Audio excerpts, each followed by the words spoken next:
Welcome to Samba Samba. Enjoy the video. In this video, I will show how to set up a sliding bobber. First, take your main fishing line and thread it through the small loop of a bobber stop. Pull the bobber stop knot tight onto your line. Next, slide one small plastic bead onto your line. This bead protects the knot.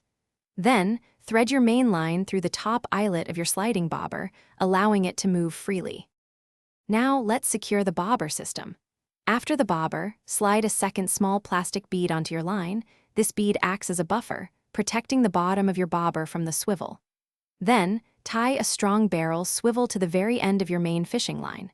Use a reliable knot, such as an improved clinch or Palomar knot, ensuring it is cinched down tightly for security. Make sure all these components can slide smoothly. Next, we'll add the weight and hook.